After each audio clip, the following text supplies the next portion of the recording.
Actually, it's not bad at all. I like it though. All right, It's so all let's right. talk about what we're drinking right now. So we are drinking an Aperol Margarita, minus the spritz. There's no nothing fizzy in here.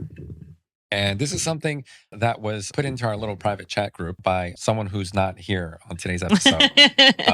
My darling wife, Karis. She had put this into the chat group. Hey, let's drink this next time. And I love the idea because I didn't have to go shopping. I had all the materials already. Yeah. So, but basically, what do we have in here? It's basically Aperol. Lime. Oh my gosh. Aperol tequila lime. And simple syrup. That's it. And I did equal parts of everything. So pretty tasty. Yeah, it's pretty good. It's not bad. I'm trying to think if Karis would like it. It kind of. She would, I think. It kind of reminds me of like a old fashioned. No, it doesn't. No, old fashioned is not this sweet.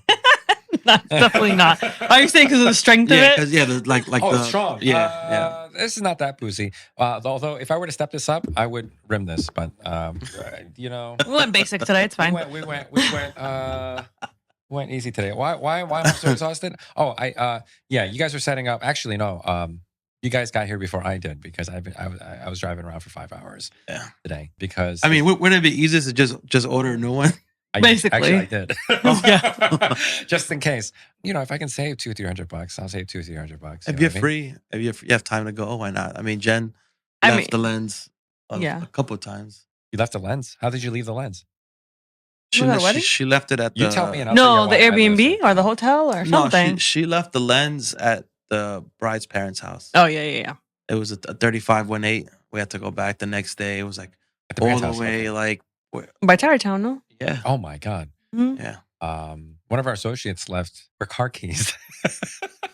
Oh, you guys haven't heard this one? No. Okay, guys, this is another installment of why you should be careful about growing your associate team and everything. These are all the headaches that you got to deal with, right? So my associate got done with bride prep and then went to the car to get the car started, and then the family was like, "Oh, photographer, let's do one more picture outside of the house." And of course, my photographer was like, "Okay, we'll get a picture in front of the house." And I think for some reason or another, the key was brought out of the car along with the camera, whatever. Took the picture and then went to the church without the car keys. Oh, because technically it read that the car key was in the car? The car key was not in the car. The keys were somewhere else. Anyway, keys. But the car drove without the keys. Yeah. The car was on already. The car was already on. Yeah. I think the car was started so that way the AC would be running, right? And then we can get the car going, and then we could just leave, right? Mm-hmm. And left the car keys somewhere in the neighborhood of the bride's parents' house. So anyway, this photographer needed to get transportation to the venue and everything like that, and basically had to go home. Had to call an Uber to go home. Oh my God! Right, and they had to get a locksmith that was going to travel from 2 hours away to the church. Go to the church because the church is even further north. Right? Oh, okay. Oh my gosh! That was the most closest locksmith in the area. That was 2 hours away. I don't know. Oh. Wait, I'm confused. Locksmith for what? For the car. But you said the key was not in the car. Well, once you get to the church, you got to turn the car off. They could a jimmy. They could jimmy it. But she left the key in. But you still got to start the car. Mm. I don't think a locksmith can start the car. They could make you a key.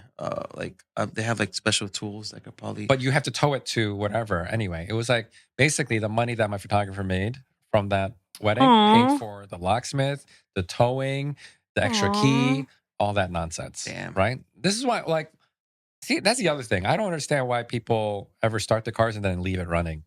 I never do that. Well, you guys have a Tesla, so it's a little different. You can start your car anyway, right? But yeah. I mean, my sister's boyfriend last year went up to Poconos, and the car let him drive all the way to the Poconos, but he didn't have the key physically in the car or on him. Period. Tesla?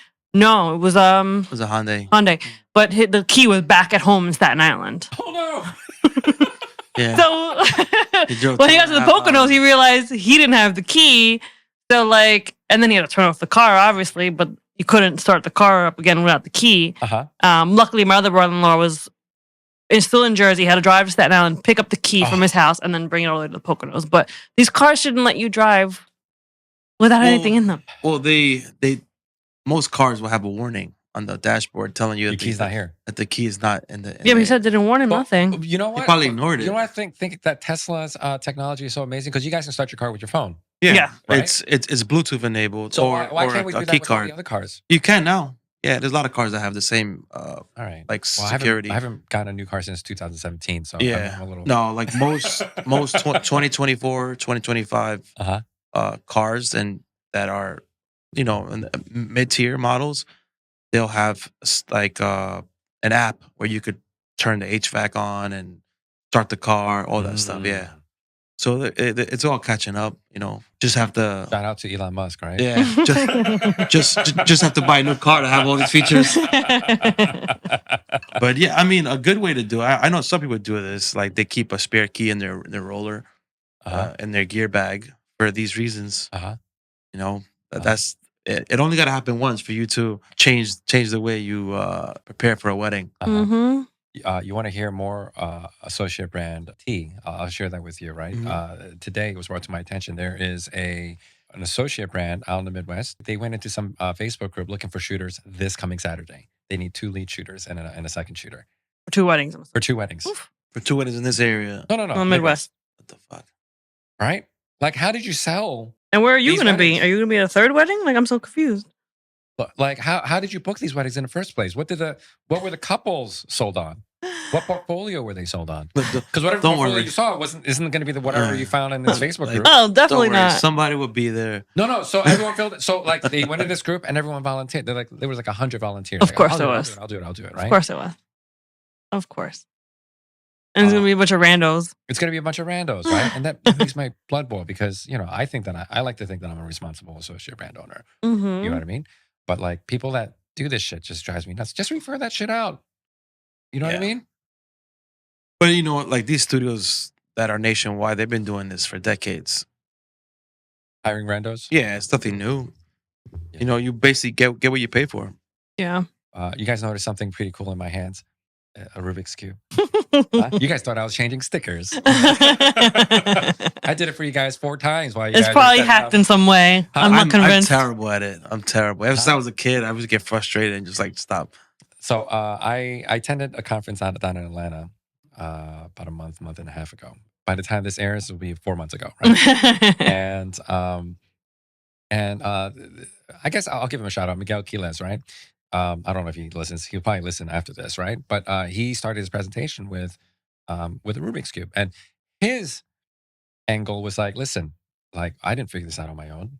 I went on YouTube to learn how to solve a Rubik's Cube, right? So he's like, this is the power of YouTube. This is how you use YouTube for marketing. Like people are looking for solutions and you teach them a solution. That's how you get followers. That's how you get recognition or whatever it is, right? That's how you should use social media. But the way that I'm going to use this differently for my intros and stuff, because I think this is great. I got to get it down to under a minute because I don't think anyone wants to watch me do this for 2 minutes to start my presentation, right? But in any case, right, and I use this as part of my analogy on yesterday's live, and hopefully we'll get into it today as well, right?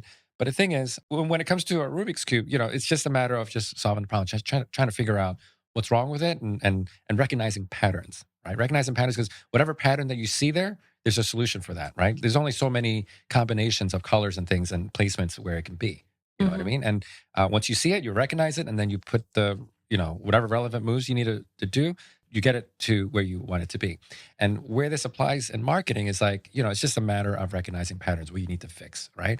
So if you are putting out content, but you're not getting inquiries, there's a problem with your content. It's about recognizing that pattern that, that is not connecting with your audience. So you need to fix that first. Right. You know what I mean? Let's say you're getting a lot of inquiries, but you're not closing them, right? The pattern that you recognize here is like, listen, I'm doing a banger of a job with my marketing, but I'm doing something wrong with my presentation, right? It's recognizing that pattern that like, this is what I need to fix. This is what I need to do to get everything back to normal again, right? And I think that sometimes people focus on the wrong things. They don't know what kind of patterns to look for, because on yesterday's live, I was talking about some of the colleagues and some of the conversations I've had with them is that, they're blaming a lot of external factors, a lot of other things that they think is wrong in their business.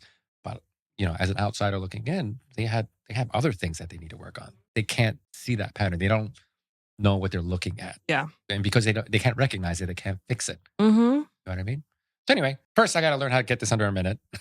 And then after that, I can use this as part of like a presentation I can use moving forward, right? But Ben loves his analogies. Yeah. So yeah, marketing is a lot like a Rubik's Cube. Perfect. That was the segue. Right, exactly. But speaking of problems, I guess that's what we're going to be talking about today, right? Mm-hmm. Yeah. Right. So you guys ready to get this podcast started? Let's do it.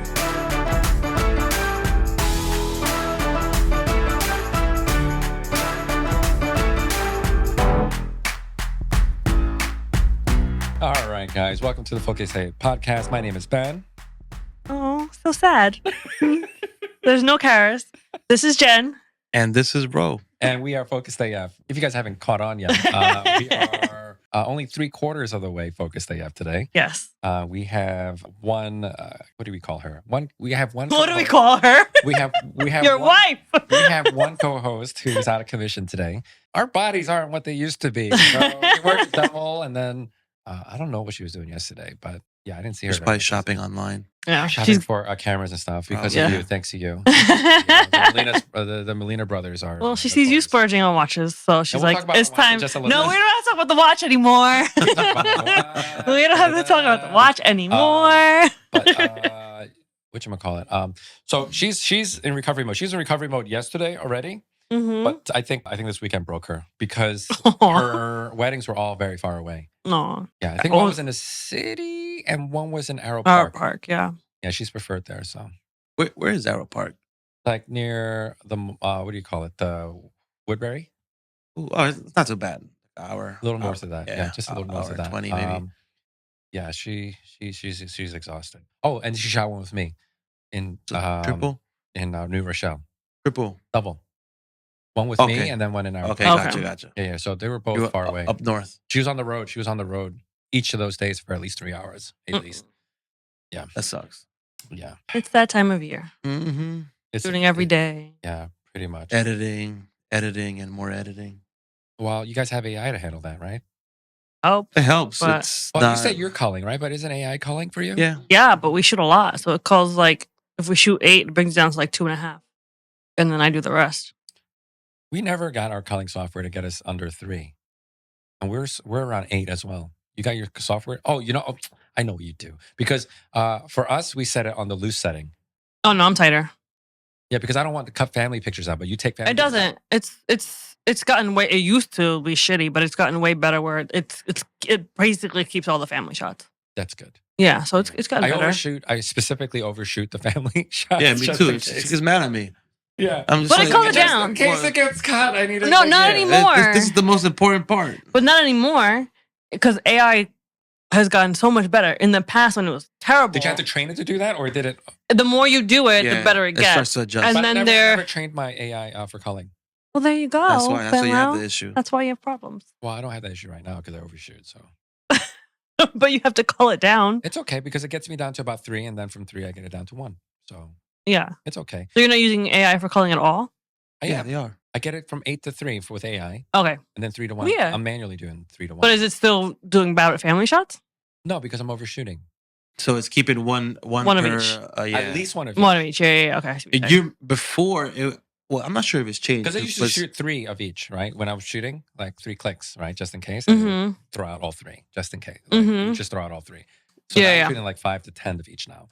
Well, it does. It became better with facial recognition. Yeah. Because in the past it would just say the scene. Yeah. And then that's why it would remove stuff. Now it recognizes faces and keeps. So what was happening, right? Like if you know how we normally do, we'll take all the family formals in one spot.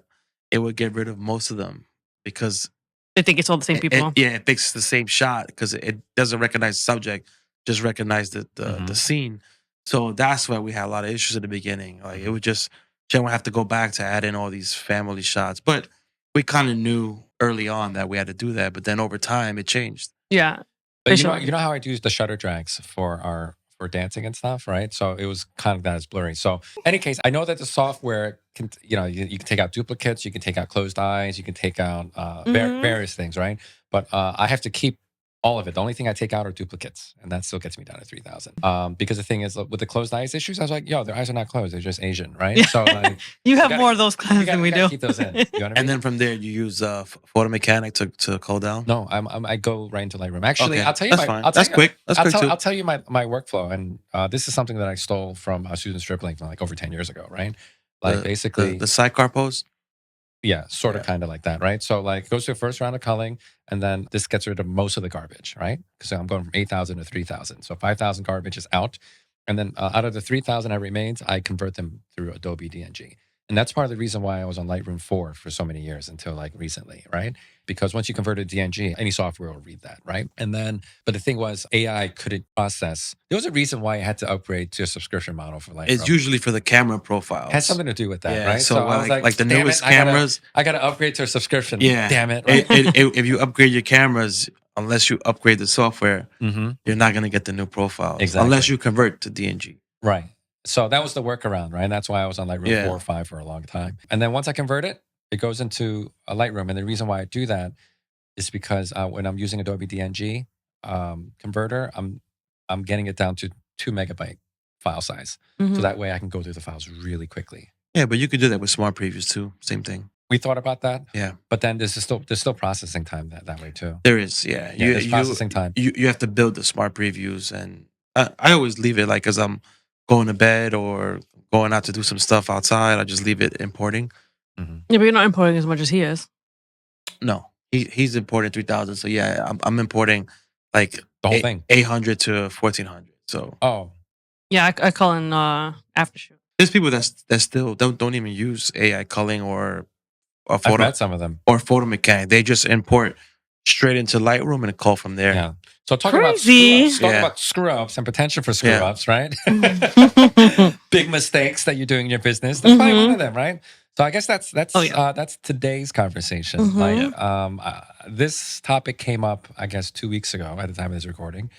Somebody wanted to hear about our failures and our fuck ups and struggles and all the struggles that we've gone through in our 15 years plus in business, combined over 30 plus years in business. You know, because I think this is an important conversation to have, because I think a lot of people, when they're from the outside looking in, or maybe they're new in the industry, they think that we went into business and then we just ended up where we are today, just like that, right? But the thing is, I wish it was like that. It was a journey, right? But you know, I think if Karis were here, she would agree. It was not something that was handed to us, right? And we definitely made a lot of mistakes along the way. So I guess that's what we're going to talk about today. We'll talk about some of the struggles, some of the things that we had to do in our own businesses to kind of overcome these challenges and these struggles, right? I have some things I can talk about, but why don't we start with you guys? We have our list. Yeah, I made a small list. I don't know what list you made. You could start. Struggles. One of the things that I wrote down was, in the beginning, not being able to book clients because of our inexperience, and we didn't have the portfolio to attract these clients, right? Like, and then a few times that we were able to get somebody through the door, it was hard for us to book it because we had practically no experience, right? We had no portfolio to show them. Like, all right, this is the work that I can do if you hire me. It was like we showed up with a maternity album. I think I remember this. Yeah, and like, hey, you know, this is the quality of work that we can do, but we haven't done a wedding yet. Did you show pictures of fruit and like cars? No, it was a maternity album. It was just a maternity album. It was your brother's maternity, right? Yeah. And we were also trying to sell them on an album too. Like, this is what the album looks like, and that didn't work out, obviously. But yeah, like the struggle in the beginning as you're building your business and not having the content and not being able to shoot at these venues that we shoot at now. It's tough. It's hard. So how did you fix that issue?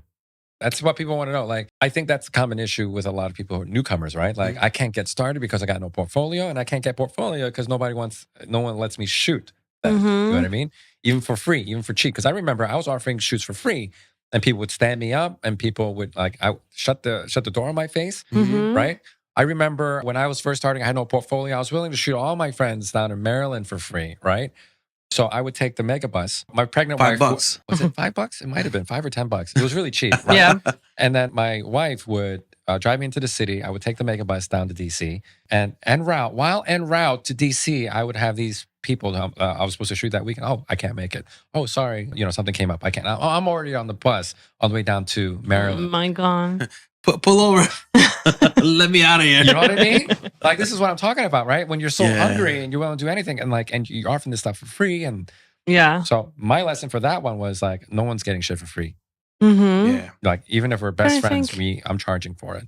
For our friends and family, we always shoot for free to this day. There's a couple of free things that we did that led to gigs years later, but like it's more for the content. Like if I could go back, if we could go back, I would probably style like more sessions, like work with more models. style shoots and stuff. Yeah, yeah. We didn't really do money of those because you can create the portfolio that you want, opposed to trying to sell the portfolio that was given to you, right? Like what we were attracting, we were just booking anything and like anything that came our way, right? Mm-hmm. As you should. But also like it's hard to build a style and a brand that way.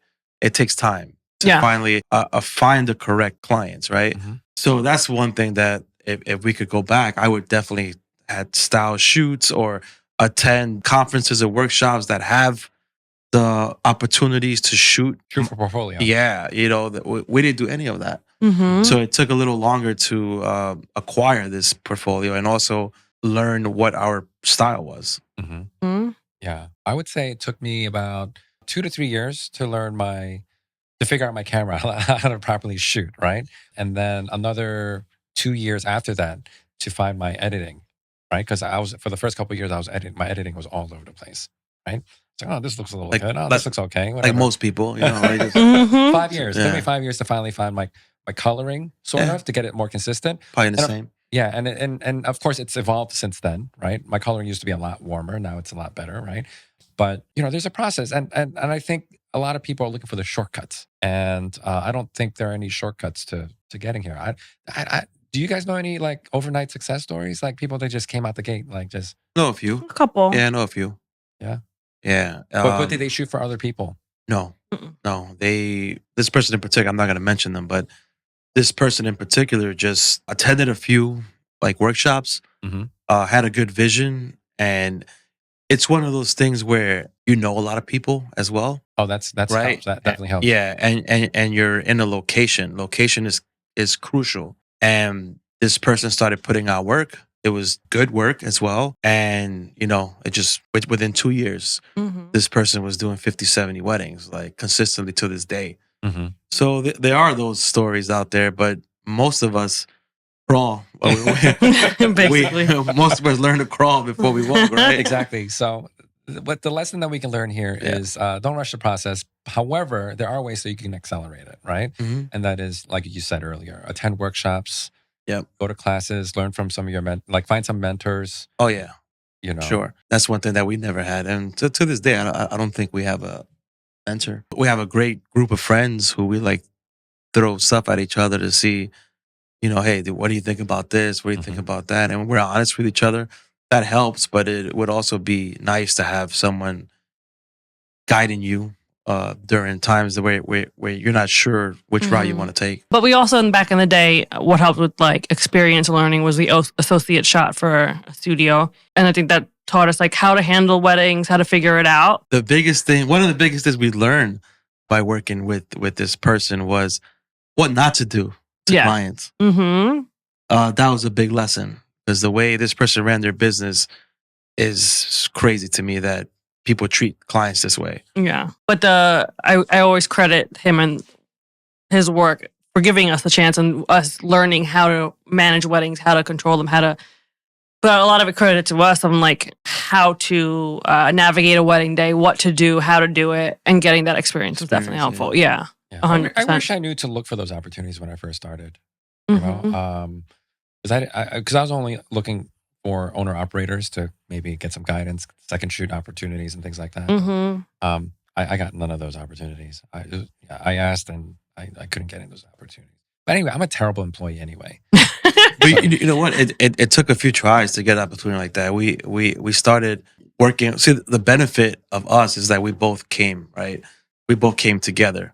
So what happened was, in reality, they weren't paying for 2 of us. So that kind of got us opportunities because we were just like, hey, let's just go learn, right? The money's a bonus. So the first time we worked for a studio, it was also a bad experience. Like this person wouldn't pay me my money whenever I, like after doing the gigs, I would hold on to. This was over 10 years ago. Yeah, he's still doing that shit.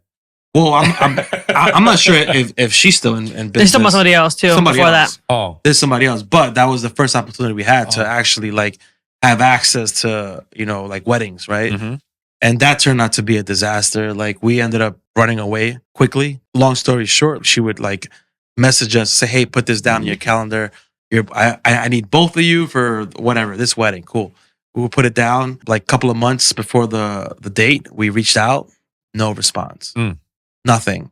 So we just went ahead. We went ahead about our real life. We just scheduled whatever we needed to do because we never heard back. Mm-hmm. The night before, she starts blowing up our phone. Like, oh my God, are you serious? Yeah. Mm-hmm. Starts blowing up her phone, and we already had another commitment. So we just like she's on her own. Like that's her problem. Oh we reached out. And she's leaving us these voicemails like we bailed on her and stuff. And that was a big learning experience too. Like you have to be careful who you align yourself to work with, and but also it was a good experience too. We got access to we did a couple of gigs, right? Yeah. And she also let us use the images too for like blogging and portfolio. But yeah, it's hard to find people that would give you the chance, but if you do find it, you have to be clear about it. You have to let them know. Because sometimes people tend to overstep and take advantage of the freedom that they give you. In our case, like we took full advantage of it, and that's the agreement that we had. So, so you got all right. So maybe we'll take turns, right? Yeah, your screw ups, my screw ups, and we'll go back and forth. Yeah. Okay. So it feels like a therapy session, sometimes, right? Yeah. Your turn. Yeah. I didn't prepare anything, but so unprepared. This is so typical, right? Well, let me see here. We could talk about my early mistakes and stuff. One of my early mistakes I remember was getting into a referral circle, and I was so desperate to get the work that I would just cut deals, random deals, right? It's like, oh, I'm only off by a couple $100. I'll cut you $100, a couple $100, right? But just don't tell your friends. I was like, okay, I won't tell my friends, right? You were that guy, huh? Right. And then I get the friend. It's like, oh, I heard you gave my buddy a couple $100 off. So I was like, he wasn't supposed to tell you that, right? I was like, are you fucking serious? That was the end of discounts. Like everyone gets the same rate. So that was an easy one to make, right? That was an easy problem to solve, right? Because I was like, I was so hungry to get the work that I was going to do anything. Of course. Trying to save a couple $100. But the thing is, and I was still new in the industry, so I didn't realize how much weddings actually cost. Actually, I should have known because I paid for my own wedding. You know what I mean? The reality of the wedding budget is that, in the state of New Jersey and New York, Long Island, right? Your average wedding is going to run you somewhere in the ballpark of 60, 70, maybe even $80,000, right? That's on the average side, right? When you factor in catering, you factor in photo, video, florals, everything. Yeah. And all the miscellaneous things you don't think about too. Right? Just like, even 15 years ago or 60, we just celebrated 16 years, right? So 16 years ago, it was $200 a plate. All right. For 150 guests, which is about an average size wedding, you're looking at $30,000 just on food. Yep. And then you got to pay tax. Right? Yeah. Tax and service and all that on top, right? That's almost $40,000 on food. Okay. So what's a couple $100, right? You're going to try to stiff me, a small business owner, for a couple $100. Makes them feel better. Huh? It just makes them feel better. Like they got something, right? So after that, I didn't give them a discount. I didn't give discounts. I was like, listen, you want to put the squeeze on me, right? Okay, I get it. So tell you what, I'll give you a free poster print. And this was an important lesson that I learned early on too, right? You never want a discount. I learned this from another business owner, right? Because that devalues what your offer is. Yeah. What you should do instead is add more value, right? Because clearly, either they're trying to put the squeeze on you just so they can feel like they got the better of you. They got a good deal, right? A deal that was exclusive to them that makes them feel special. Or they legit don't have the budget. But really, if they're getting married in New Jersey or New York, they have the budget. For a couple $100 is not going to really make a huge difference. That's why when I hear people saying, "Oh, they found someone cheaper for a couple $100," that's not why. All right. Yeah. It's not. It's never going to be over a matter of $100. All right, or a couple $100. But in any case, after that, I started offering just, hey, tell you what, I'll make a nice big poster print for you. like a 20 by 30. It cost me like, what, $30 or whatever it is. Mm-hmm. Yeah. But it makes them feel better now. You know, the value of that print is probably maybe $100 or $150 or whatever it is, but it makes them feel like, you know, they got the better of me. Yeah. Or you can give them something that doesn't cost you anything, like more time or whatever. Yeah. So like no more discounts. And I tell them, I was like, listen, what if I gave you a discount today? I gave you $200 today, right? And your friend comes by tomorrow and I give them $300 off. How would you feel? You wouldn't like that very much, would you? Right? So out of fairness to you and all your friends and stuff, I got to give everyone the same price. Same price. Nobody's ever going to fault you for being fair. Right? But you want special treatment? Oh yeah, I'll give you an extra poster print. That's fine. Right? And between you and me and actually our 66 listeners, right? Half those people forget to redeem their poster print. Oh, always. We used to give out so many print credits. So many print credits in our collections. I think 1 or 2 people actually used it. Like, right. They never, but in the moment, they want it to feel like they have something. Right. But they never. From, he's an educator. I don't think he's in the industry anymore. You guys ever heard of an educator named Lawrence Chan? Oh. About 14 years ago, he wrote a book, Digital Marketing for Smart Photographers or something like that, right? And that's what he said. You know, like don't discount, add value, right? People just want to feel like they got a good deal. Yeah. I kind of lost a friend when we started early on. I shot his brother's wedding. Oh, yeah. It was like a small restaurant. It was like Ruth Chris. Ruth Chris, yeah. Right? It was a small wedding. They went to a church. We did a couple of portraits and we went to the restaurant, a couple of toasts. No dancing, right? It was just like event coverage. And I charged like $700-800, right? For how many hours? Like 5 hours, something like that. Oh, goodness. You know, I did it as a favor too. And sure. Years later, when we're already like, you know, getting our business off the ground, we're like in the $3,250 to $3,000 market. That range, right? Yeah, the brother who I'm friends with reaches out for his wedding. And I told him like, hey, I'll do it for this price. I think you told me that. Yeah, and he took so offense to it. And he was like, you know, I want the price that you charge my brother. And I was like, dude, I was like, are you serious, man? I was like, that was like 3 years ago, like 3 years prior to that. And I was starting out. Like I didn't even have a legitimate business. And long story short, like I gave him the price and I came down a little bit. I said, this is the best I can do for you. And did they book? I told him, let me know if you want me to proceed. We'll send the contract. We didn't hear nothing. Oh no. Right? Months go by. And now all of a sudden, like he probably couldn't find anyone. Yeah, for cheaper. It's such a good deal. So he comes back and now they want to lock it in. And I'm just like, oh shit, like what the hell? So we lock it in. We shoot the wedding. We went to their house to like kind of like talk to them and just get to know them a little bit. Get to know his fiance a little bit. Well, at least Jen know them because I already knew them. And it was just like an awkward vibe, whatever. Day shows up. You know, the wedding went fine. It was like quick. They didn't want that many portraits, whatever. The day went by quick. As I'm leaving to say bye, he whispers in my ear and he goes that I basically jerked him. What? Yeah, that's what he told me. The groom? Yeah. And he was like, because we were buddies. We were car buddies. When I say car buddies, like we worked on cars together and he would help me out. He would work on my car, but I always paid him, you know, and I never dictated the prices. Like I would say, hey, how much you want to charge me? That's what I paid, right? So he would work on my car and I would pay him. So he told me, you know, all those years that I hooked you up, you know, working on the car, and this is what you charged me. This is how you pay him back. Yeah. So I was like, I looked at him, I was like, good night, man. I never talked to him since. Like, but that's what happens, right? Like when you start to give people discounts or you start to like devalue your service, this is how you get treated sometimes. Or when you first start working out, when you start working, no one's giving you attention, right? And then you finally establish yourself a little bit, people start wanting the hookups and stuff. Yeah. Like, where were you when I was trying to start my business and I was trying to shoot you for free? Yeah. Now I'm giving you like a cheap price and you're still giving me a hassle. And I before I left, I told him, I was like, if you want, I'll send you my actual price that you didn't pay. That's what I told him because I gave him a good deal. You know what I do? What I do to for that situation? I always tell them what the full price is on the invoice. Like when I do the quote, this is what my actual price is. This is the price adjustment. This is my favor to you, so you know exactly how much I'm helping you out. This was like back then. It was this was done through text messaging, and you know what I mean. Like you know that. And he had a legitimate wedding. His brother was at Ruth Chris Steakhouse. Yeah. He was in a venue with bridesmaids, wedding party, all the whole thing. We went to a park for portraits. Like it was an actual wedding, like 8-hour, 9-hour wedding. Prep, groom prep, bride prep. His brother was. I met with them at the church, and I took pictures of the ceremony. We left. We went to the steakhouse, and you know, that was a whole different service. You know, but that's what happens. You know, like when you level up, you leave people behind. You know, and that's what happens. That's unfortunate. Yeah. That's what happens. Where do I start? Because I know there's more than one fuck up that I've had in my career. I have. For me?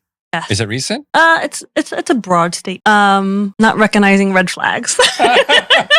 No, I'm okay with you. What you call red flag, I see opportunity. we're gonna save that clip right there. Ben's struggle is he says yes to everything. No, I do say no.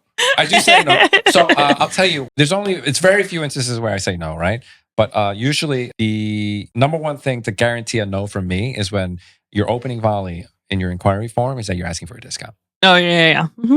If you come and say, hey, what can you do for me? Mm-hmm. We haven't even talked yet, right? Yeah. Like, hey, I'm friend. You're name dropping these people that aren't even that close to me, right? Yeah. It's like, hey, I know so-and-so. They told me to come reach out to you. What can you do for me? Can you hook me up? I'm not available. We just had somebody inquire like that the other day. Because I was just about to say it never happens anymore. Yeah, like it wasn't that direct, but they were like, you know how like albums are important to our business, right? And they were like, yeah, we don't want no album.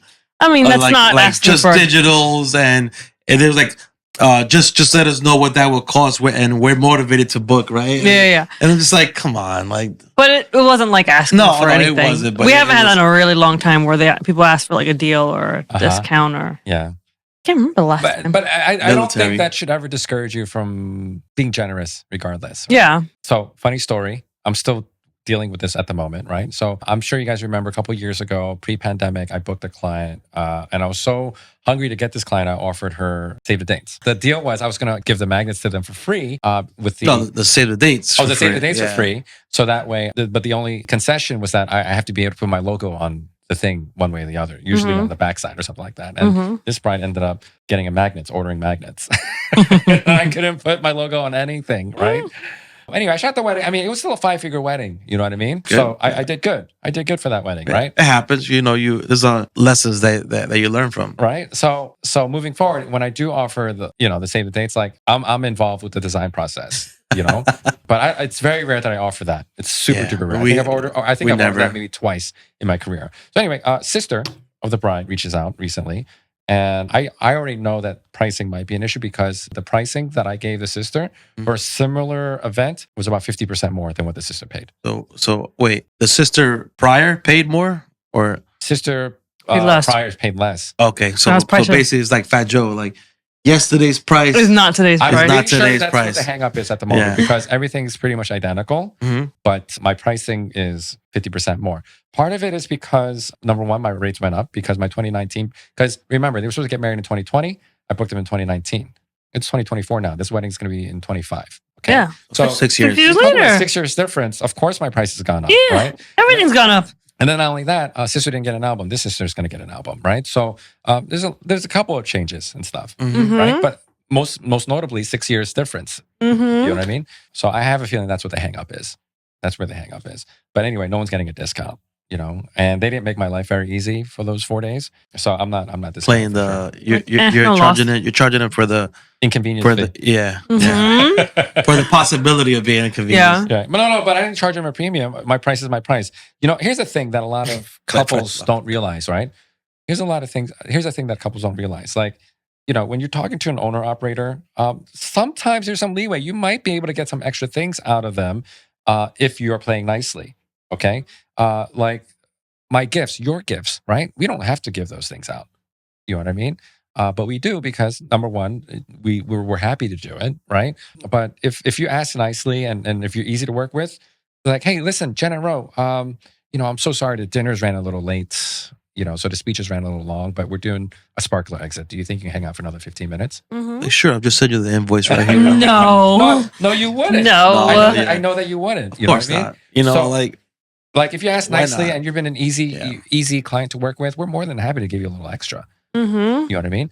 I also have this personal rule. Like like I'm not gonna give somebody something just because they ask, right? So like if it's a different, if this potential client is stretching their budget a little bit, and they're trying to make it work somehow, so you kind of find a middle ground, right?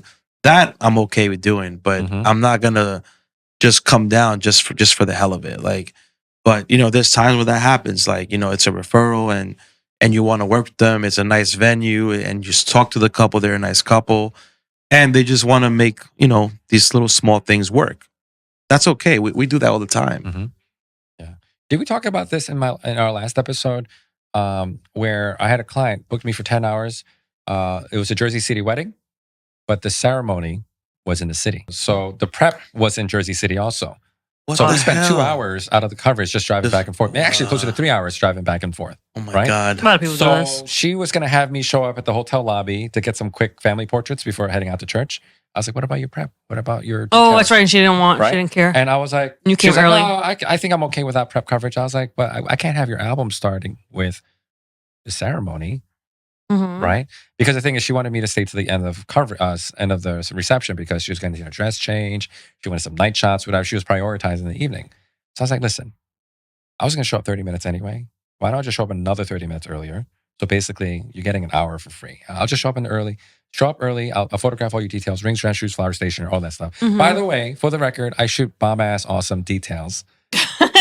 Well, when we were at the meetup that you hosted, I was talking to Susan Elizabeth about it, and she shows up like hour earlier just to do the details. Thank you. That's too much, man. Yeah, and she said that the brides like that's what they want, right? How many spreads are the details? So here's the issue she was having. What she was telling me and Moses about it was that Acid's like you're giving us too many like detail shots. Yeah, and she goes, they're only adding one spread, right? So she was like, well, I don't give a shit. Like they still have it as a digital, right? She was like, I'm not gonna change what I'm doing just to accommodate them, because what they told her was that they're having difficulty choosing because there's so many so me and Moses was like, how many detail shots? Because for us it's like maybe 10, 15. She said it's like 40 to 60 images. Yeah. Where were we?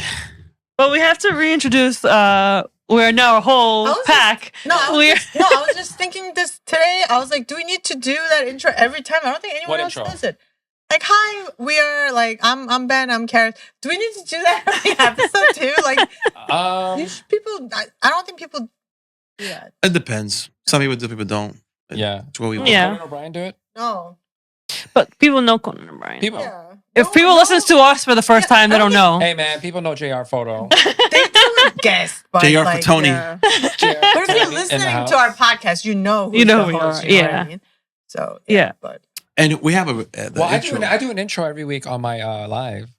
Yeah, he introduces himself just every a really time. quick one. Hey, I'm Ben. It's fine. We don't have to redo it. It was the three of us here at the beginning. Oh, we did it without you. Yeah. Yeah. Yeah, fine. Yeah, we don't do it. No. No, we're never doing it. It's like, No, I meant we need to say that you have rejoined us because we started by saying there was only three of us. You know what we should do like harps and like a xylophone and like special effects. yeah, you're fine. And then like ta-da. She's back to life. She's back to life. Magically reappeared. I'm back. She's back from the dead. So just to be clear, Karis, no struggles for Hey Karis. No struggles. Perfect. Love it. I'm trying to think if she had struggles. She struggles with bridal attendants. That's She struggled basically with video people too. I don't. Yeah, you do. Remember that guy at Bear Brook who was like standing in front of you? You kept standing. That was your wedding. I understand that. But, that means it was your vendor. It's not my vendor. I'm saying it's your wedding. Your wedding sucks. I was so mad at that wedding. She was cursing through her mask, right? She was so loud you could still hear her through the mask. But yeah, bridal attendant is my only problem. I think really. Yeah. Oh, actually, you did have a dad grabbed your ass early on in our career. That was your wedding too. I know. Since 2020, Karis has had no problems. You mention about this all the time. I'm sure. But what do you do in the future? What do you do in the future? The What do you do in the whole world future? knows about it. Well, I'm much older, so it's okay. I'm an elder lady. She's like, it's fine. Well, okay, so I don't want to get canceled. We know there's a theme here. I don't get canceled. It's all Ben Lau's weddings. Ben's the problem here. That's the common denominator. What are the struggles we have, or failures, learning things? I put discounts was definitely a big one for me. Like, you can't give people special treatment because you think that something's going to stay secret. It's not going to stay secret. So everyone has to be consistent. And then when you raise your prices, don't be too aggressive doing it. Mm-hmm. You know, I think it's not a mistake that I made, but I've seen others make it in the industry, right? Let's say they're clipping along $3,000, $3,500, whatever it is, right? And they're doing 40 weddings a year, 50 weddings a year, right? And I've seen a lot of people fall into this trap. Just like, oh, I'm in high demand and I'm doing well. Because listen, 30, 40 weddings at $3,500 a clip, you're breaking six figures. It's not a bad living. Yeah, right? It's an honest living. It's not a bad living. Mm-hmm. And then somebody books their top package for $5,000. I'm a $5,000 photographer now, so they raise the prices to $5,000 and then it's crickets. Mm-hmm. I've seen this happen so many times, right? So if there's any lesson that I can learn that I can impart, to anyone who's listening, like, take it easy with raising your price. Don't be too aggressive. Otherwise, if you lose all those bookings for 6 months, whatever, and you realize it's crickets, right? Mm-hmm. You've already lost 6 months of bookings. You know what I mean? You got to catch up. Done. Yep. Yeah. You have to be conservative when you're raising your prices. And speaking of losing gear, now we can talk about losing gear, right? Now all my gear has a home. There's a pocket for everything. You still lost it this past weekend. Well, this one was because of, did I tell you? It sounds like a terrible new bag, by the way. The way you described it sounds like it's terrible. It's a messenger bag, but it's open top. So it's like a handyman's And it's pouch. on your butt, on top of your butt. And he's dropping stuff. Yeah. Open top, anybody can go and steal. Right, that's what I said. But it's a controlled environment. And that's actually one of the biggest complaints that they see in the threads. Like, yo, if I use this in the city, people can just steal my shit, right? But the thing is, it's in a controlled environment. Usually, when you're using this at a wedding. Don't think you're not going to lose shit. Well, you did lose it because it fell out. I think it fell out. That's the problem. So exactly, because the opening is huge. Is it really?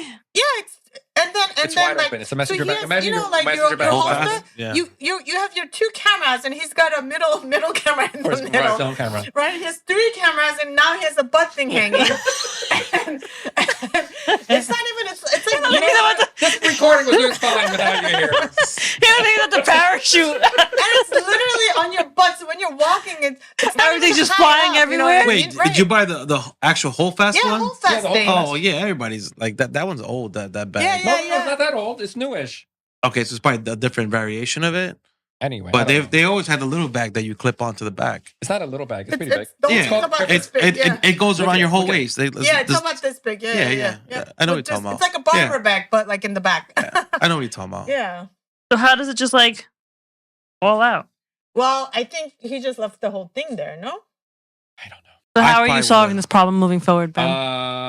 I have to use it more so that way I can get used to using it. No, that's not the issue. You just have problem leaving stuff.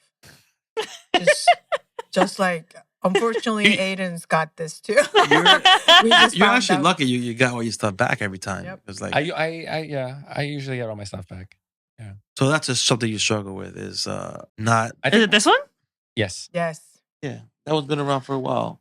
They said they ran out of stock. It's that one. And so it took me a while to get that. No, the older one is different. It's full leather. The other one. There is a leather variant. Yeah, I got $300. $300. Oh, this is so much better. This recording was so much better before Karis came into the room. $300. Oops. Oh, shit. My bad. Stupid shit. My bad. If we get a divorce, it's gonna be Jen's like on top of it, you almost lost your $300 lens. I mean, flash. Oh my goodness. My bad. I didn't know she knew. She didn't know how much that cost. got him in trouble. Oops. Move along. What are the struggles you have? All right, so I put that one wedding where we missed a few family combinations because the venue was a wedding factory, and I was in the middle of completing these combinations, and they basically came and kicked us out because the next bride was coming. So we forgot to finish that. Once, and then you forgot. We forgot to finish that family combo, which wasn't a big deal, but that kind of set us down the path that we started to ask for a list, because now we can check it off. During that time, it was basically like, all right, just let me know which combination you want. And what happened was she reached out and said, hey, we missed the shot of, and that's when we started to backtrack and we realized we were in the middle of it. Like I actually had them lined up, ready to snap it. And the maitre d' was like, you have to leave right now. So we learned to have rules in place so that we prevent that issue, And the one rule is never shoot at ever. Correct. Yes. How did you know it was that? How did you know it was that venue? That's funny. Yeah. We're cutting that dirty. No, you can leave that. No shit. Yeah. Pretty much, yeah. Legit won't go back there, so it's fine. Basically I got to shoot there in a few months. What? Why did you? And I think I'm there with you. Anyway, it'll be Was this Ben, that's the biggest red flag. What is? The name of the venue. You've never been there? No. Well, it's a factory, man. Well, you're going to learn today. They'll have like 3 or 4 events at a time, and there's like literally nothing. There's nowhere to shoot. 3, 4 There's events. like a small garden. Good light on the wall. That's all I need. Well, you're basically going to get one wall, and that's about it. All right. And the venue, the lobby is like... I'll figure it out. The rooms are nice. The reception room is like uplighting. It looks nice. I'll figure it out. Yeah. But yeah, that's one thing. Well, yeah, that's one we don't take. The Saturday wedding was a shit show too. That famous. This past one? Yeah. Oh my God, it's so funny. I guess we'll include this, but I don't know. There's a lesson to learn here, right? But I wouldn't say it's a wedding factory, but they can have 2 weddings at the same time. Yep. However, usually when you go to a place that can host 2 weddings, one wedding's on one wing and the other on the other wing, right? But the thing was, the only thing that was separating these 2 weddings was a divider, a room divider. What? So they had a Polish band in one side, and then I had my DJ. Actually, those, Fernando was the DJ. Fernando was my DJ. Not even like a wall, like a legit wall? No. It's so you could hear like music. The whole Polish band playing while Fernando was doing his thing. It's so bad. They're playing like slow. We're doing speeches, and you could hear like boom, boom, boom, boom, like music. I'm like, what is going on? What the hell? Oh, but it was the big walls, right? That would just kind of roll out. Yeah, those.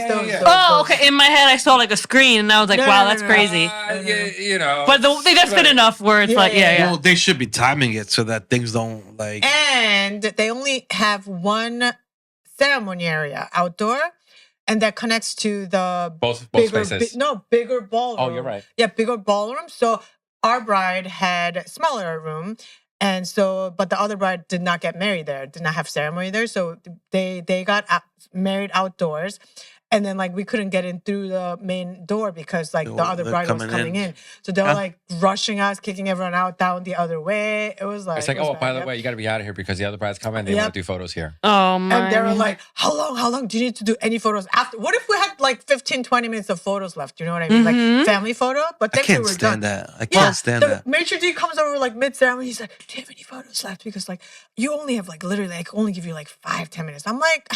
That's what pisses me off too. They want you. They make it your problem. Right. I was like, then why are you scheduling and booking people like this? Like, don't tell me. Tell a couple. Yeah. Why we can't be here right now. So and if they're gonna be here, they're gonna be here. You know what I mean? Like. So the lesson I learned is like with those wedding factories, like if I need the booking, I'll take it, right? Because red flags don't exist. Never go back. I don't. Well, we've shot there before. It's my first time. Ben will go back. I'll go back. Hey, Karis will stay home. But the thing is, when you work with certain vendors, right, you can prepare yourselves because there's a particular hair and makeup person that you guys work with that takes a little bit more time. When you know that you're working with that person, you just build in a little more time into the itinerary. That's right. Right. Yeah. So when I'm working with a particular venue, I know they like things a certain way, so then I adjust accordingly. You know what I mean? So there's one thing that I've also learned. I wouldn't say it's a struggle or a challenge, but like you don't go into every wedding day and approach it the same way like you do every single wedding. You know, of course there's going to be different. Yeah. There's going to be different chemistry. There's going to be different needs and requirements for all the people that you have on that team that day. You just have to learn how to adapt quickly and learn how to work with whatever situation that's presented to you. You know what I mean? And speaking of shot lists that you mentioned earlier, right? Like I used to say, yeah, okay, I'll do it, whatever you want, right? But the thing is, now I really make it a point to tell them, hey, listen, it's a minute for every name that you put on this list. At least a minute, maybe 2. But the quickest I'm going to be able to work is a minute per item. 15, 20 seconds to get that person in, 15, 20 seconds a person to get them out, right? And then maybe about 10 to 15 seconds for me to take that picture. That's very reasonable. If you give me a list with 40, we're doing pictures of 40 minutes. Just for family pictures, whatever you got on this list. Okay. That's how I present it to them. Instead of me just saying like just a blanket, yes, just so you know, I will work off this list. And you know what? 9 times out of 10, they're done. Well, I'm not even halfway done with the list. They are done. Mhm. Right? I don't know if you guys ever experienced that. Oh, all the time. Like they think they're gonna get all the shots, and then they're like, I'm over it. It's fine. I'm like, good. And you know what? Like sometimes I understand their concerns, right? Like I want to be empathetic, right? But also like this, we have to be realistic too, you know. And sometimes I don't mind bursting their bubble to let them know, like, and you know, all right, you want to go to cocktail, cool. I understand that cocktail was great, but you also sent me 60 fucking shots. Like nobody's gonna go to cocktail hour, you know what I mean? So it's like, as a professional, and you know, we're the ones that know from experience how these things work, right? We have to tell them, you know, and sometimes they don't like it, but as long as you tell them, right, you're setting the expectations, and if anything goes wrong, hey, I warned you. You're gonna miss cocktail hour, or you know, all of these are not gonna happen. Yeah, yeah. It is what it is. One of the mistakes we made was going to the wrong church. Oh, that was 20 minutes away. Oh my gosh! It was the same name. But was it your fault or? Hey, was it in Westchester by any chance? No, it was in Jersey. It was in Jersey. So like we went from the venue to the church, and then we're supposed to come back. I put the name of the church, not knowing that there's 2 churches same name with the same name. So I never even checked the town. I just hit go. Yep. And we ended up 25 minutes away. Was the church empty? Or was there another wedding? No, we were on our way. We never made it to the church. Oh, okay. Yeah, yeah, we did get there. There was nothing there. There was nobody. There was the parking lot was empty. It happened to me once. And that's when we realized. And then the bride and groom were texting us. We were 25 minutes out, and they were ready to start coming down. Oh my god! So they hold. They just they did. So shout out to Naughty Arts, Hector and Grace. This is the first time we worked with them. They shot photo. Hector begged her not to walk. The priest was trying to get her to walk down. He was like, "Don't do it." Everybody else had already walked, right? But he convinced her to wait. We pulled up. Jen ran in, runs all the way to the front, and she walks down. So we had that, and then at the end of the ceremony, Hector held every single wedding party couple, and I photographed them leaving. Yeah, and that's why we became friends with them, like, cause like we had just met them, and he actually like kind of made sure that that the bride waited for Jen, and then we like that incident showed me like he's a team player, right? And ever since then we just been referring him, right? But, and the bride didn't care. She's like, "I'll walk down. I don't care if it's photographed." Yeah. She was chill. She was like, "Whatever, it's fine." But he told her, he was like, "No, you want this picture? Yeah, this is important." Yeah. And they waited for us. Yeah. Hector photobombed my wedding this past Yeah, week. Yeah, we saw. So he was on the other side. Yeah, he's on the other side. He was on the other side. And you know what? I was shooting a Filipino wedding, right? I was like, this motherfucker, is he here on this side? So I went to all the tables. I was like, he's not here. He says, I'm racist, right? I'm racist. He's like, he's a guest. Wedding, right? You went into the seating chart? Yeah. I was like, he was the guest. Yeah. I thought he was a guest. I legit thought he was a guest. I was like, wait a minute. Right? So I went to the other side, and sure enough, he was packing his stuff. So oh, that's funny. Yeah, that's funny. Yeah, but that happened to us. Yeah. Now I check the town.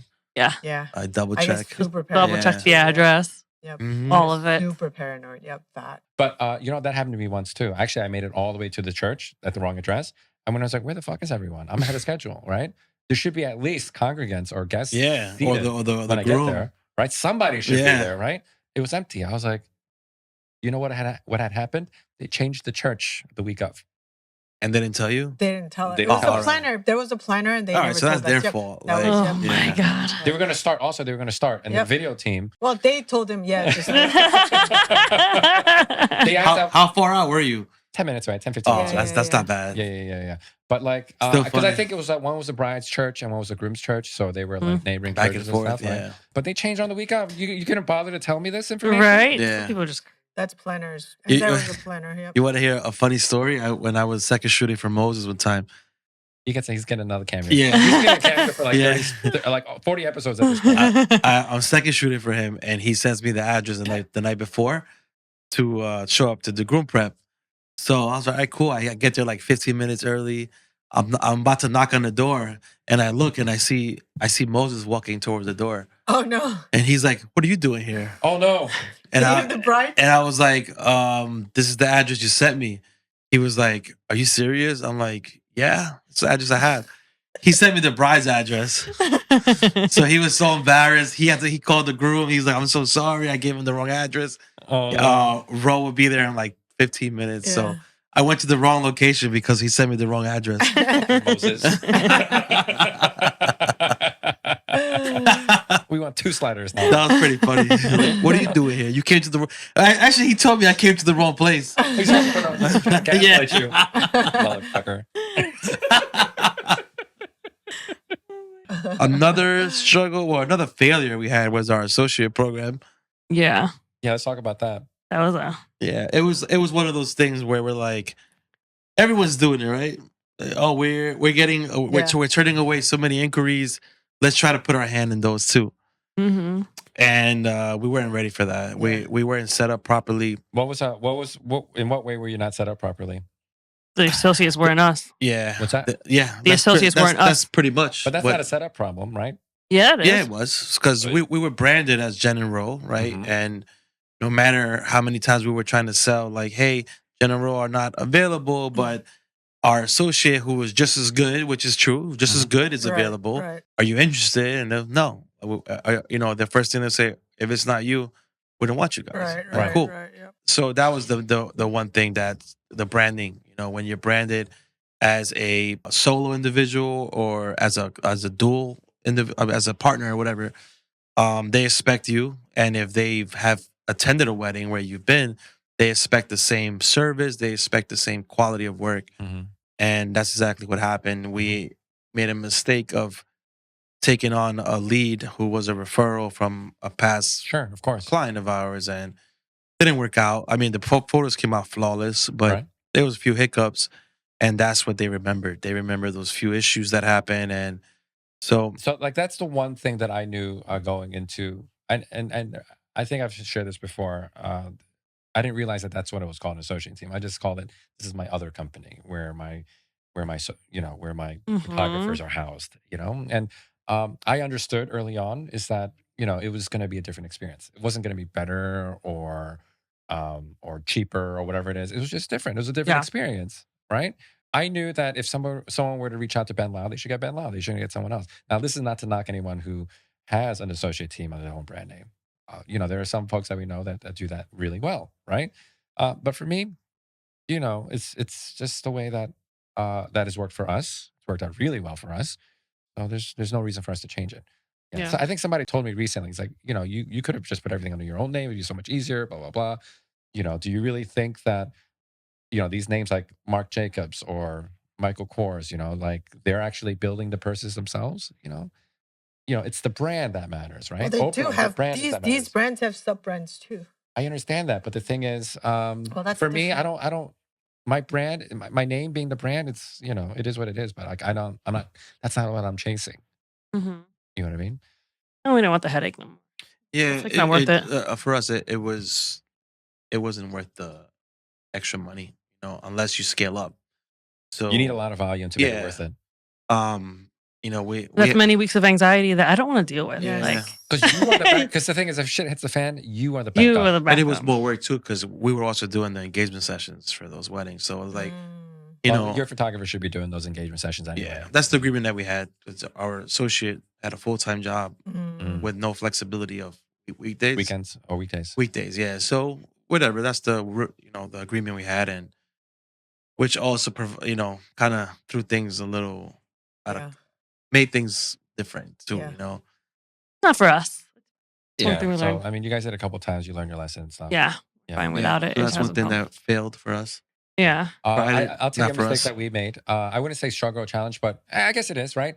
So for the first 5 or 6 years, we did all our own editing, right? It wasn't until I think year 5, year 6 until we moved here. Until we moved here. We didn't get an in-house editor until we moved here. We did everything ourselves. So we were editing around the clock, man. Because remember, we already had our associate team. We're already shooting 100 weddings a year. Oof. Harris and I were editing by hand. This is before AI too. So much work. Okay. So like I was doing all this. I was doing all the sales calls. She was doing most of the editing. I was blogging everything.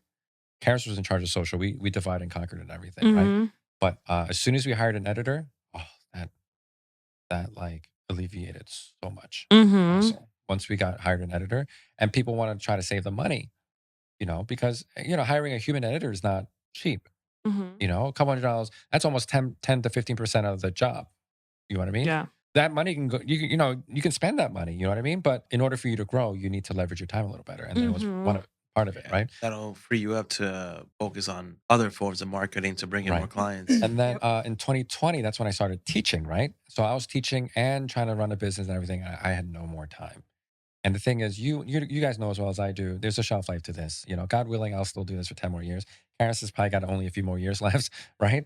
But the thing is, I got to think about my next chapter, right? And I think education might be a part of that. But that being said, I was stretched really thin. I'm still doing all the sales calls, right? I've stopped blogging altogether. I barely use social media, right? Everyone knows that, right? So like, because I didn't have enough time. Well, now you do. Well, now I do, right? But 21, I think. Playing with watches instead, Karis. All day yesterday. So 21. So in 2021, I think we hired RVA, Abby. Oh, game changer. That only helps you. Oh, she helps PPS too. She gets all the itineraries together. She sets all the meetings. She does the stuff that he used to do. All that stuff. That's the time you're making all your watch. That's the stuff. Because that's the stuff that Karis used to have to deal with. You know what I mean? What? Huh? The invoicing, the itinerary scheduling, finding second shooters, backing up the stuff. Yeah, timeline's like 15 minutes, 20 minutes. It's not much. It's still annoying though. Abby does a lot of stuff. It's still annoying. Yeah. But anyway, she frees up a lot of time. Yeah. She keeps us on track. She keeps, because she keeps you on track. Karis is saying she needs help. And you're still missing your meeting. Almost. No. Karis saved you. Calendly, okay? Karis saved you. That one was because of Calendly, right? So anyway, so the struggle that I had was time management. And the solution to that, how I overcame that, was hiring help. Help, yeah. Because a lot of people think of it as an expense, but really you're just leveraging your time a little, because you'll make that money back. Because the time that you've freed up, you can use that time to market more. You can spend more time on social. You can pursue other things. Yeah. You know what I mean? Don't be so stingy when it comes to investing in your business. The other one, IPS, right? Yeah, that's on my list of. I wouldn't say it was a challenge for me, because I've always sold albums and stuff, right? But like I was always aware of the concept of IPS. I know how it works and everything, but I also understand that it requires a lot of time to get it done properly. I don't have that time. Anytime you add team members and stuff, no one's ever going to do anything just like you 1,000%. Exactly. You know what I mean? But the situation, this is also a situation where we don't know how to do it. So we can't say that we can do it better, because we can't. And we don't want to. So we leave it in somebody else's hands to do it for us.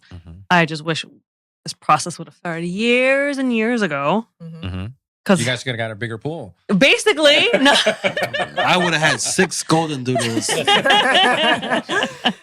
Teslas in the driveway. But I'm saying if this was something that, or we had believed it or started it in years and years ago, oh my God, like it would have been a game changer for, I think, for everyone to. And aside from the monetary aspect of it, right? It also showed us our worth. Like showed us that we're able to charge more. Like we don't have to do 50 weddings a year. It kind of put that into perspective for us of kind of like scaling down a little bit, still making the same money, if not more, but also like taking the time out to actually enjoy our personal lives as well. Because once you get to that threshold of because as we were growing our business, 20 to 30 weddings is a nice spot to be in. 30 to 40, if you don't have the right systems in place, you're going to get rolled. 40 to 50 is a whole nother animal. No matter what systems you have in place, it's still a lot of fucking work. This process has helped us scale back and actually not feel as burnt out as the previous years where we have been burnt out. It's awesome. It's awesome. And we're reaping the benefits now, but it came with some hurdles. Some growing pains. Yeah. What are the struggles? That's like a story more than not really a struggle. A struggle, but yeah. What else to talk about it? I don't know. You already said it. I don't know what you had. We can cut it if it sucks. Oh no, it was like when we had a wedding in Long Island and we were heading back Jersey, and we had a wedding the next day. Not early start, but like a early afternoon, and we bursted a tire in the BQE. when now new cars don't come with spares, right? So a flat I could fix. I have a kit that I could just like plug it, but this tire was like completely bursted. It was a huge pothole. We were on the side of the highway for like 4 hours waiting for a tow truck. Yeah. No. This is where we're going home. Home from Long Island We from shot a wedding. the wedding. Oh, shit. And that ended at, for some reason, Long Island loves to end their weddings at 12 a.m. or 1 a.m. Yeah. So we were on our way home at like after 12 a.m. It was like 1:30 or something like that. Yeah. So we bursted a tire on the BQE, and now Tesla has like their own like towing. Like you could just contact through the dashboard, and they'll send somebody, whatever. You know how highways work, where they need permits. So their authorized like towing companies can't come to me. So now like the police are with me there, because they always make sure that you're safe, right? So now they're calling a tow truck, doesn't show up, and it's been like 2 hours already. Yeah. So we're like literally like on the side of the highway with a bursted tire for 3 hours, right almost near a ramp, like near exit. So I go up to the police officer, I say, "Hey, I'm just gonna get off the fucking highway, like." Because I don't care if I fuck up my wheel, like even further, I'm not waiting here. I'm going to go find a flat fix. I found a 24-hour flat fix. I got off the highway. The streets were literally like a minute away. Oh my God. So we sat a minute away for like 3 hours. Yeah, where the towing companies were fighting over who. Yeah. When I could have just exited out into the street and anybody could have picked me up. Yeah.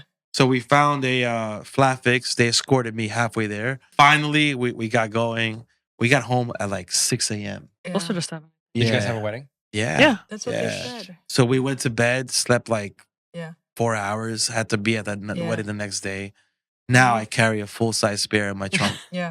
You just bought it. Yeah. I was like, fuck that. That's never going to happen to me again. Yeah. No.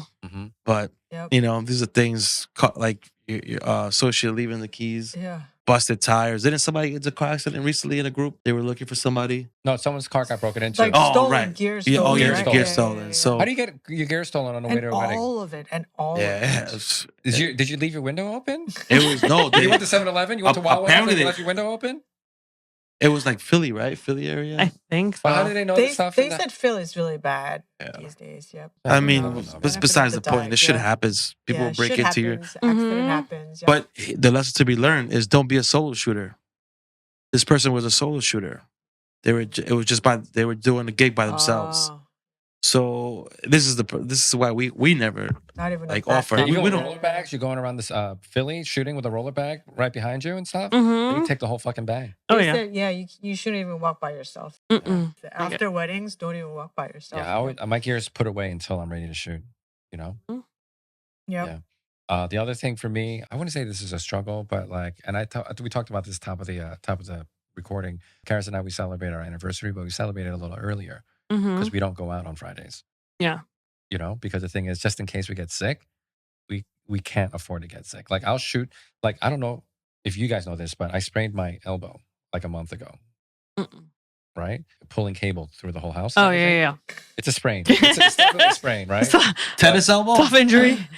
I don't know what it is. Dude, it fucking hurts. Like my elbow. Right? I was like, go see a doctor. And he's just... There's no point, right? There's no point. They're not going to tell me to do anything. They're going to send you to physical therapy, probably. Yeah, but in any case, like, I still got to shoot the fucking wedding, right? But in any case, I'll work through this. I've rotator cuff injury, sprained wrist, open wound in my body, okay? My extra pockets, all that stuff. A gaping hole. A gaping hole in my body, okay? I still have to shoot through that. But, if I got a stomach bug, I can't work with that. So that's why you can clench your cheeks, Ben Lau. We can work through it. We always go out the day before. We go out to dinner. You're out of control, right? But like I got that Chinese stomach. Ben's got a weak stomach. I do too, but I mean, I'll be fine by the morning. Right. We won't get anything that we know that will historically mess you up the night before. Right. I'm not getting halal. We don't go to new restaurants. Not getting Indian. Like we're not doing any of that the night before. So we celebrate on Thursday, even though our anniversary was on Friday, because we're not gonna mess around. Yeah. You know what I mean? So these are kind of things like I wouldn't say it's like struggles, but like you learning things, all the things you learn. How to kind of adapt to your career, you know, so that you don't have how to do it. Because like it's not so much how you deal with problems, how do you avoid problems in the first place? Right. You know, you experience enough problems, you learn. These are I don't call them necessarily problems, but learning opportunities. You know, same as your red flags. Yeah, like my contract. These are nice little trees. They just paint them. Yeah, my contract. Up until we got into some big legal trouble a couple of years ago, right? I wrote that contract myself.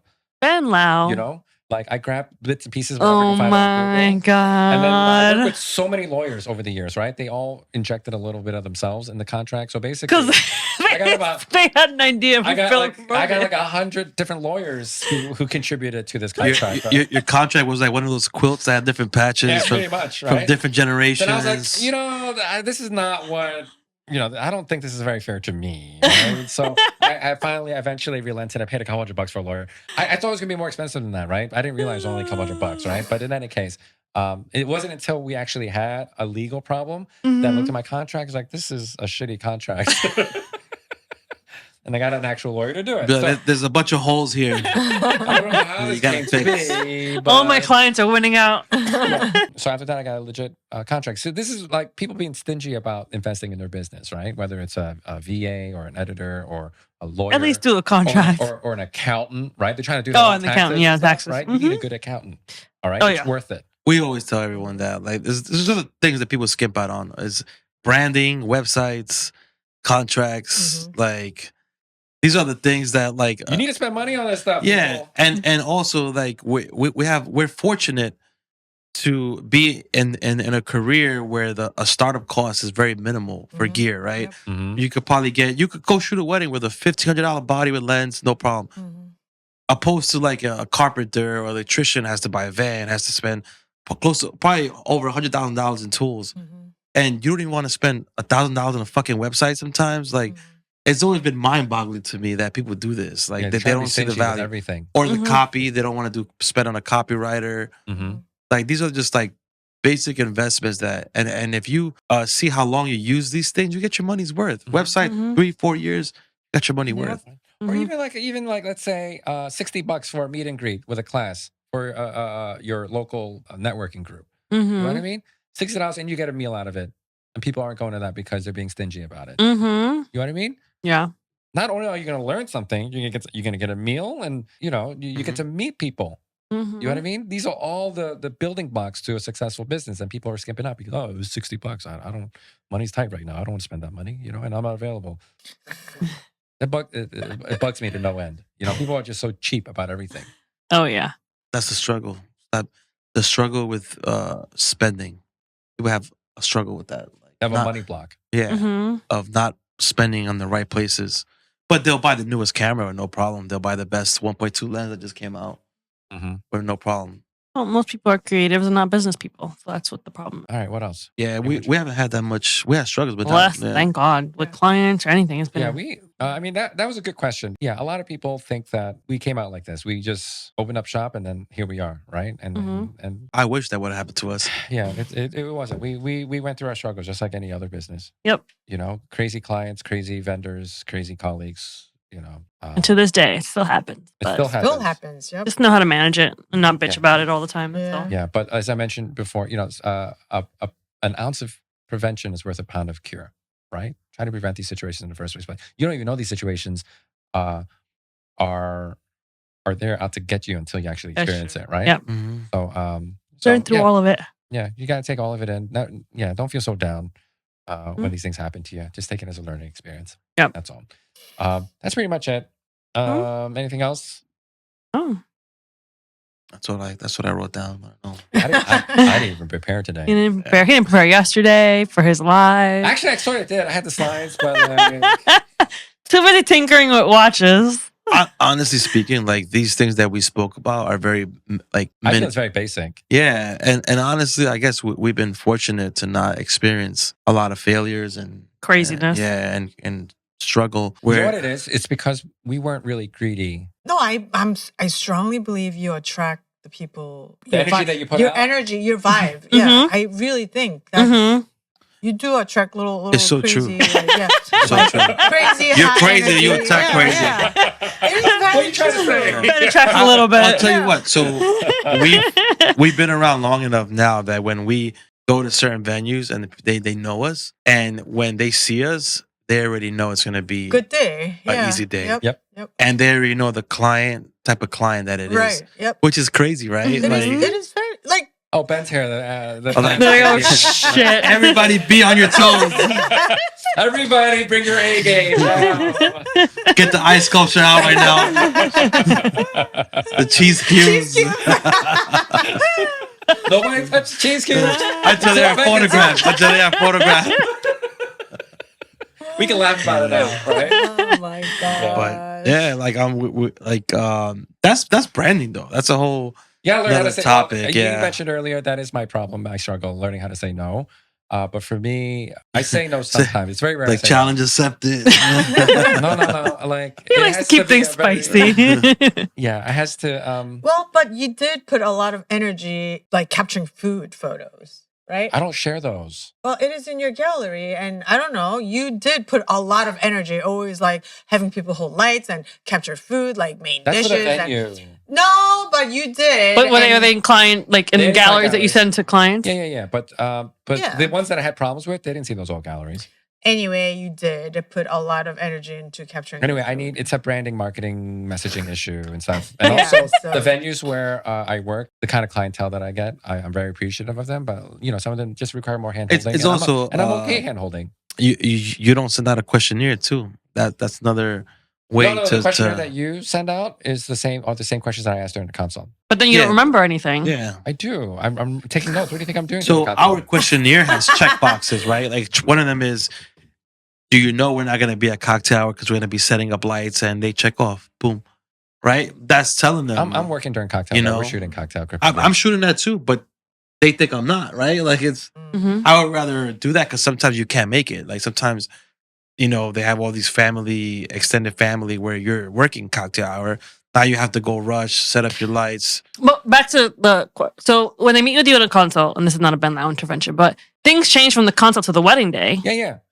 So at the timeline meeting, you're going through everything. Correct. Okay. But they're not filling out any, like in writing. I'm confirming everything with them. And it's also my initial consult is recorded. Okay. Initial consults are recorded. But not the timeline one. I mean, I could, but that's just more recording. But in any case, but I would record that one because then, like, when they meet with you at a consult, everything changes by the time of their wedding, and then you're talking more through details and stuff.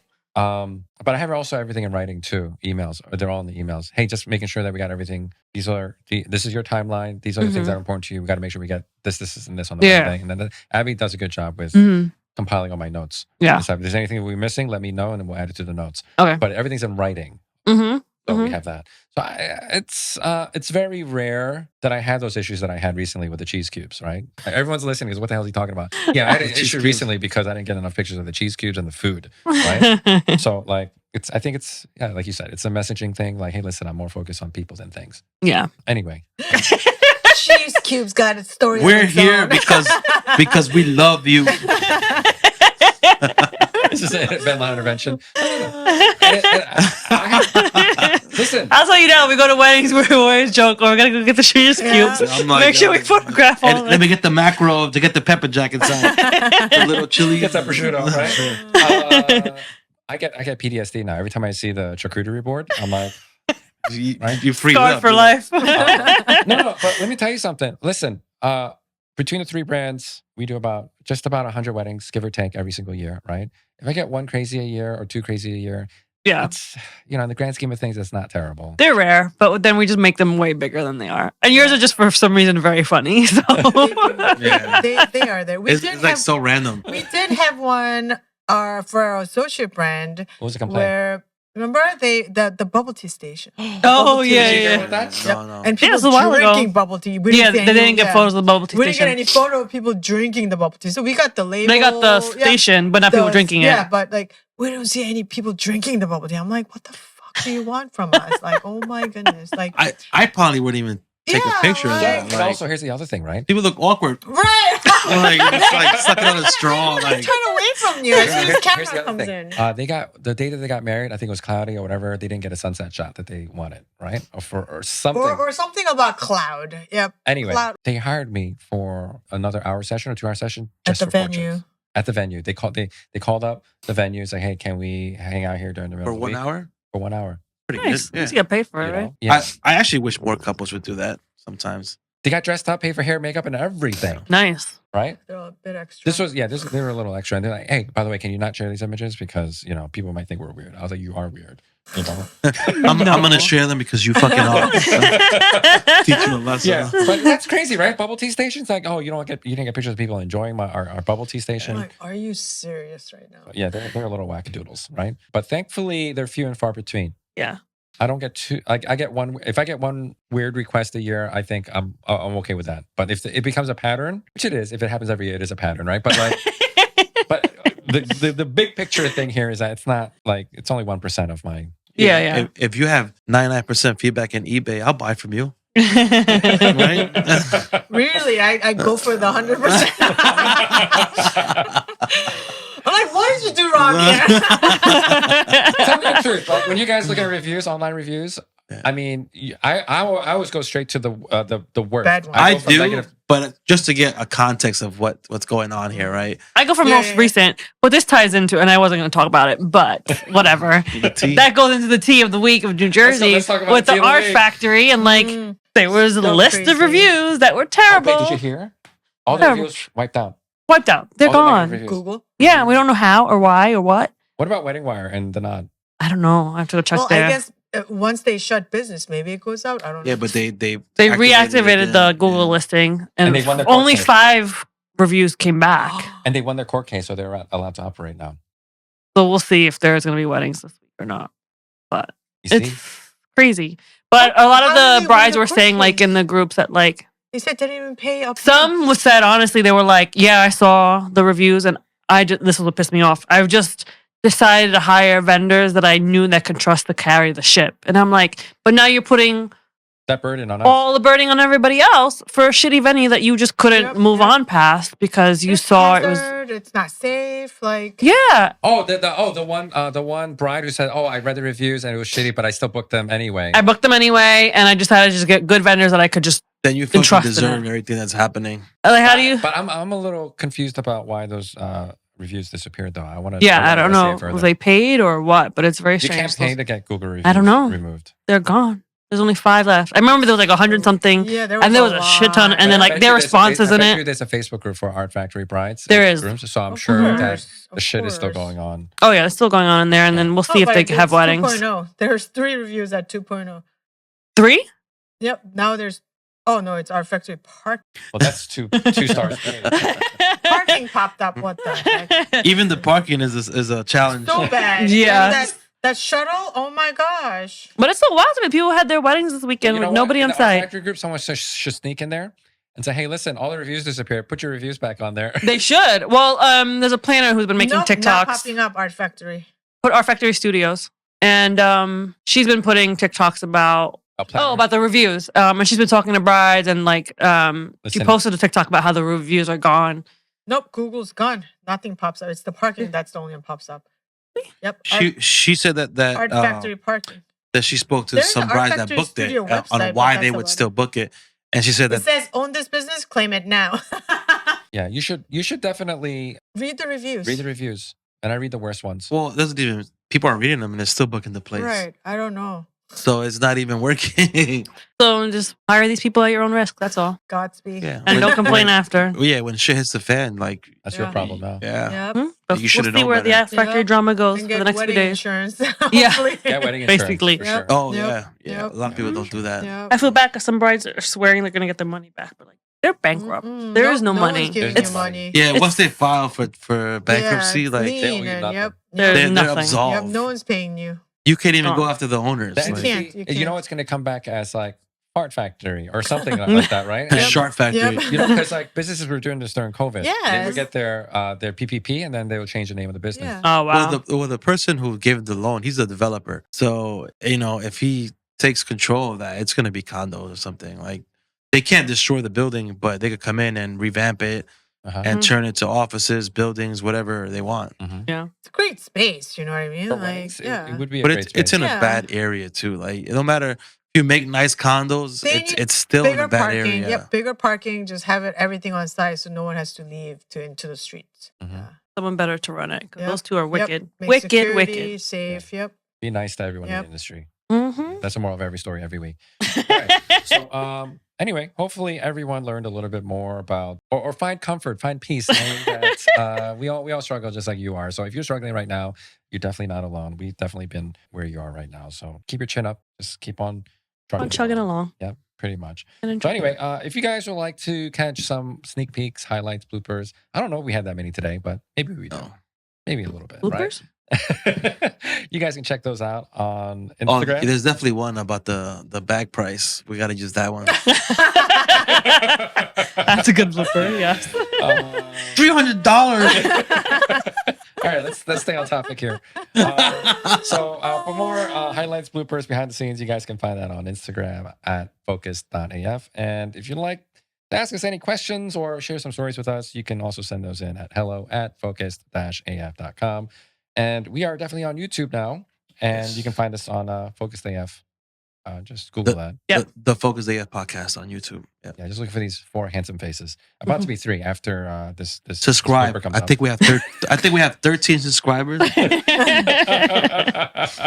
Let's get to 20, and guys. 4 is us. 4 is us. And the other 2 are your mom. Yeah. Let's get to 20. But yeah, we are on YouTube right now, so you can not only you get to listen to our Velvety voices, you get to see these handsome faces too. So, That's right. Yeah. So All on right. that note, are you guys focused AF? We are. I'm hungry AF. Yeah, we're about to get pupusas. Right. So we are out. All right, guys. Enjoy the rest of your week. We'll see you guys on the next See you one. later. Adios. Bye. Focused AF is a fun, business-focused podcast for wedding creatives. Co-hosted by award-winning husband and wife wedding photography teams Ben and Karis. And Jenn Ro, where we help fellow wedding creatives with their sales and marketing. With laid-back conversations and real talk with some of our most favorite people in the universe. And with that being said, are you focused AF? I am Focused AF today. We are Focused AF. I think I might be Focused AF. Welcome to the Focused AF podcast.